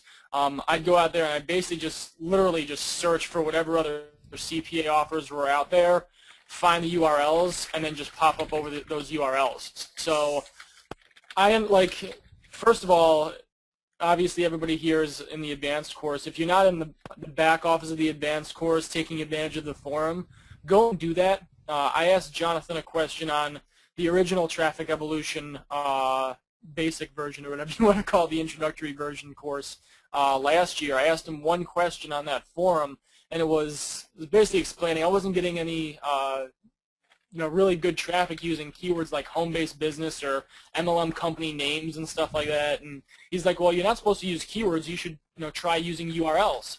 And I said, oh, so when I use a URL, we'll pop up over that website, just kind of like the examples you guys saw where you pop up over Blockbuster and promote a Netflix ad. I said, well, I don't want to just promote a Netflix offer. I want to promote BizOp in general. So why don't I just go out there and let me not just find out any old page that's about MLM, and we can do a URL scraper and get all those pages easily. I want to get the pages that are getting the traffic. I want to make sure that I'm popping up over the most trafficked websites that are related to BizOp, and especially sites that I know that are getting very high quality traffic sent by good affiliates, super affiliates, people that are just like promoting the hell out of an offer. So I'd go in here and I just go right into Offer Vault, log in, do a quick search for a business opportunity or whatever it might be. Hit enter and literally, oops, just relog in here. Give it a second. Literally just go and I'd open up all these different pages. They have a little preview button here. I think I rarely ever use my Mac, but I think I know how to open it up in a new tab. There we go. Whatever the actual offer is, let's see here. BizOp, Robert Allen, that's another popular one. Open this up in a new tab, and what I found a lot of times is you might have the same offer. It might be a Robert Allen offer. Let me just pause this because I'm sure he's got an auto-playing video somewhere on here. Robert Allen's probably got, I don't know, 15 different CPA networks that he's on, but every single one of those are running at least through one separate domain name. Well, why not target all those domain names? Yeah, was it you who, I mean, I didn't even think of that, but it was either you or Corey that said not only running on other, offers that we found on Google and Yahoo, but going to the CPA networks and running one CPA network's offer to another one's target domain. Yeah. So it's in essence, it's the same offer, but it's not even recooking. It's just the same offer over it, and you're not really violating anything. Just brilliant. Right, and the really cool thing too is if you know what the offer is, especially if you're running on Lead Impact. I love Lead Impact because of that auto-playing video and or audio. So I'd actually go out there and I'd make maybe a 15-second video. I'd go out there, I know I'm going to go and promote or try and pop up over 6 different offers. I'd take 5 minutes and make 6 or whatever different videos that are 15 seconds each. All of it, and the entire video is basically saying, hey, before you check out Robert Allen's multiple streams of income, make sure you read my review. Go ahead and click on the button next to the video. And then boom, they go over to a freaking pre-sale page, and the pre-sale page might be the freaking, Cutting Edge Media's advertorial, for God's sakes, or, it might be an actual article on my blog that I wrote about that particular offer, whatever the heck it would be. And that, I mean, just by coming up right over that particular offer and saying right out loud, hey, I know you're already checking this out, like, it's just snaps and it really gets people's attention. And you have a heck of a lot higher click-through rate, I found. Wow. Oh, so you're using the Offer Vault as kind of a targeting tool then? Yeah. And I'll basically take this, like, especially now that I know a little bit more, I actually, I've been using PPV Playbook, a lot of the app portal tools, the scrapers. But now I just saw I hadn't touched any of my campaigns in quite a while, honestly, for BizOp, because I've had a lot of the traffic just funneling to team members and stuff like that. But that new organic competition, I mean, you can basically look at all these main offers on Google or just Google Robert Allen and see what sites come up. Just throw some of those other keyword terms or those other URLs right through that. So now I'm finding, okay, I'm going to find a really good highly trafficked offer on Offer Vault, and then you can run that through. And I've basically just taken the concept of finding a handful of good offers, looking for keywords and other URLs based around them, and you can basically build out 5 offers into 100 different keywords and turn that 100 keywords into 1,000 different URLs, if that makes sense. Yeah, and it's in essence, it's really not even that many different offers. I mean, it looks like they're different offers. It's just different offers through different networks that are all going into the same place, and they all are targeted within the same niche. Mm-hmm. Exactly. And I started to do a little bit more, not just targeting specific to an offer. I also started to mess around a little bit more with demographics and try and really push on the hot buttons of different demographics. One thing I'd actually do is instead of targeting URLs and try and find them in this manner, I'd say, okay, well, I want to go and I want to get traffic from sites like Yahoo. I mean, obviously Yahoo or Google or eBay or Amazon, these are huge bleeping sites, and I mean, it would be kind of dumb just to target yahoo.com, but I mean, how can I target yahoo.com without targeting yahoo.com? And I know it sounds kind of counterintuitive, but how about targeting subpages on that site? You know, again, it would be even too obvious just targeting like yahoo.com/health, you know, or I'm sorry, health.yahoo.net or whatever it might be. But going and actually finding subpages, and I actually came out with an idea of, okay, well, I want to target specific articles on the website. So this is just today's Yahoo, and I might click on like some of the news articles that are up here. Like I was clicking on like the Extreme Makeover Home Edition duped by families sick claim. And by the way, I saw your Traffic Evolution banners at work here, so this is kind of weird because this is my Mac, and I must have clicked on Traffic Evolution on here, but I'm like, I never see these things anymore on my PC because I'm already a customer. I don't know if that has anything to do with it, but but you guys are well done, by the way.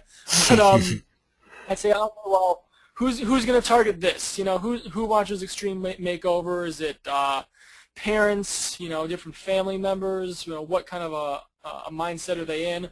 If it's a sports kind of thing, you know, what about promoting like a sports betting type website, or even if it's I'm trying to promote a biz op, I actually might have a capture page that says, you know, are you competitive? Are you sports-minded and competitive? Learn how to make, you know, what's your worth in this home-based business, something along those lines, and try and somehow tie a news article back in with a particular offer that way. Just because I know, even though I don't want to target the, you know, sports.yahoo.com because I'd go through my budget in 3 seconds, I'd actually go out there and I'd target specific articles like this because I know they're going to get like 2,000 likes on Facebook today. I know they're going to get 28,000 views an hour or something like that. Now the good news about that is you can still get 1.5-cent clicks. The bad news is you need to be on your computer relatively early in the day if you're going to do that, unless you're going to outsource it, and you also need to get the approval of the ad network as quickly as possible.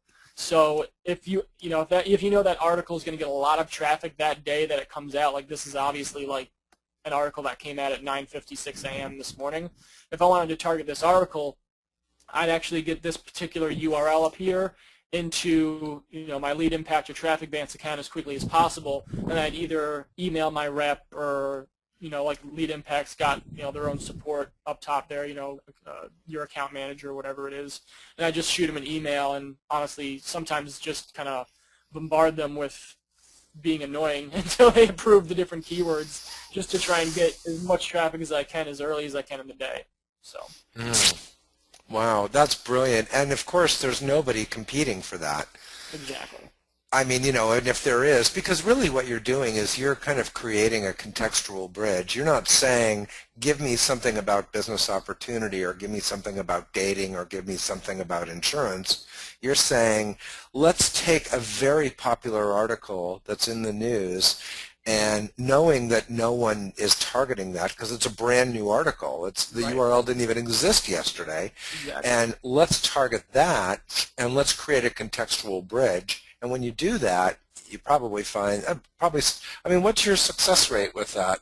You know, 50-50? The conversions aren't going to be nearly as good, but here's the thing is, like, I'm not necessarily, I can go out there and people in the home business industry are all about teaching, and this is just not to bash anybody, but a lot of people teach like any old trick under, you know, in the book. Hey, just go out there and make 100 YouTube videos with the title "Home-Based Business" in the, you know, in the title of the YouTube video, and they're not getting any traffic, and they're not, you know, no traffic, no leads. You know, you need to have at least the traffic. So I started reading a couple different courses and a couple different strategies about how people were bidding on like baseball games or football games or like the new wrestling pay-per-view, and they'd actually bid on keywords around those different subjects or like betting terms around the, you know, the next football game coming up or baseball game, whatever it is, and they'd actually be promoting a TV on PC offer, like one of those pieces of software where you're supposed to get TV on your PC and never have to pay for cable again.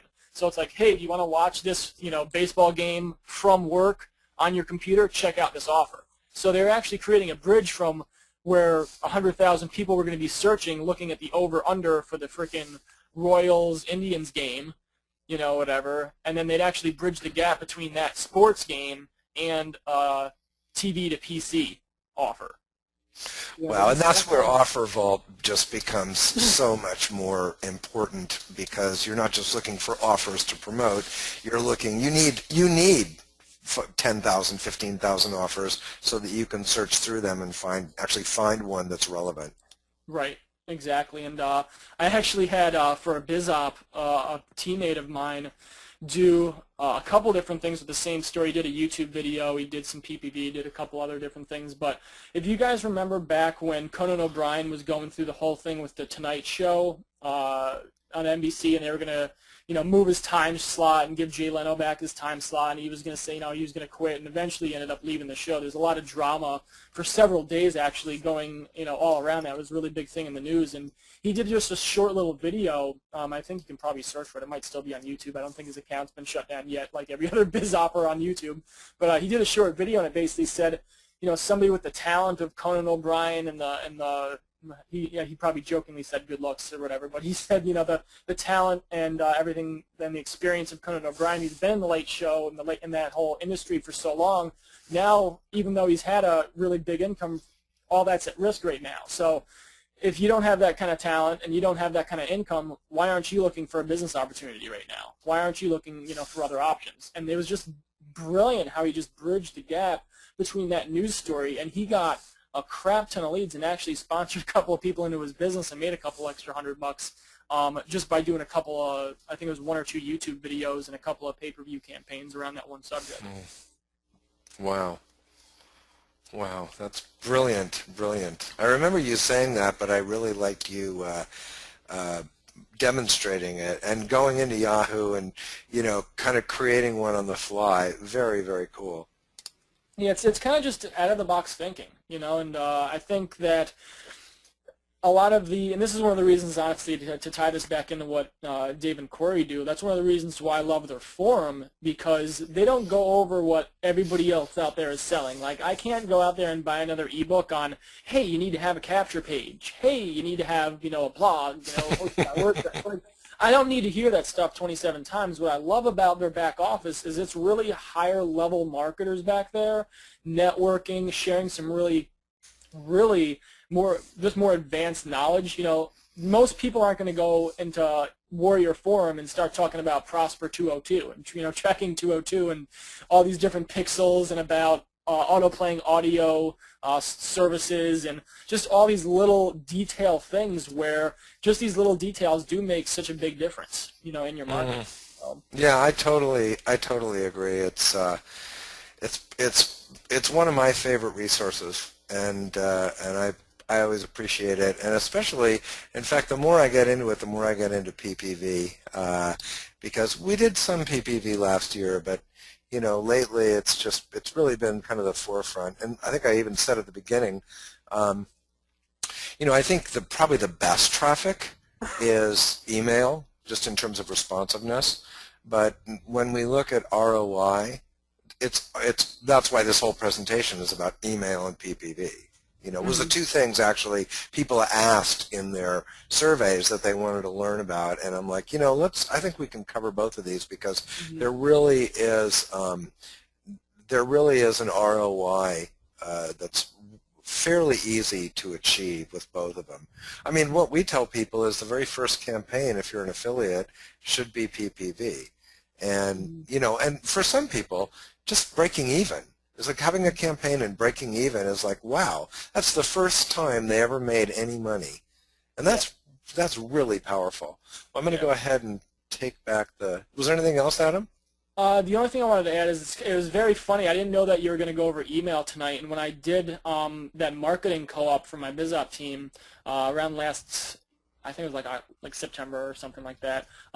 Those are the only two things I did. Actually, we did a solo ad with Archamax with their free sites list, which was, I think, 1.2 million people. And I think we got like 700 leads out of that.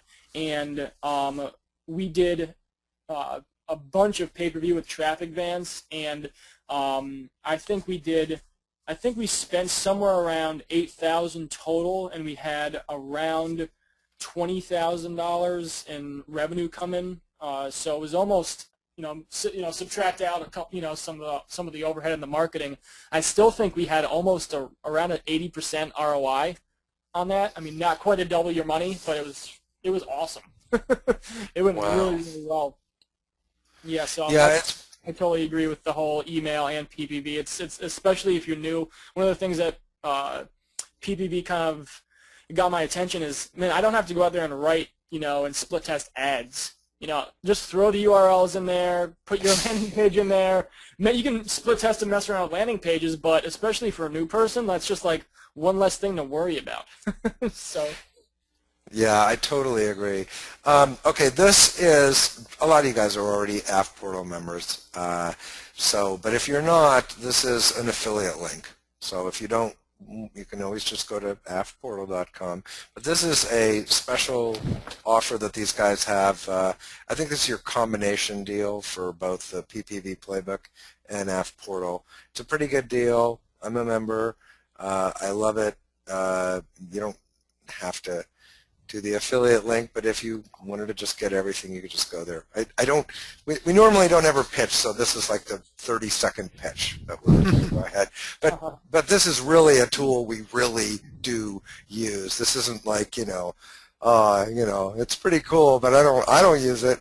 How often does that happen in our industry? It's like, God, do you like that tool that you did the webinar for? Yeah. Do you use it? No, I don't really use it. Well, really? Well, why not? Well, I don't know. I don't even use PPV. But we really do use it. Okay, I think that is it. Boy, we are right on the 2-hour mark. So we will go ahead and take this over to the discussion forum. We have as amazing as this was, wait till you guys see who we got next week. I'm not even going to tell you. All I will say is that it will blow your mind because this guy spends between $300,000 and $500,000 a month on media. He doesn't have any of his own sites. He is a super duper maxi crazy affiliate, and he's a good friend. And so be prepared. Next Tuesday, 6 p.m.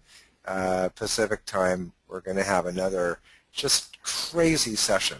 So I want to take a few minutes and thank Corey.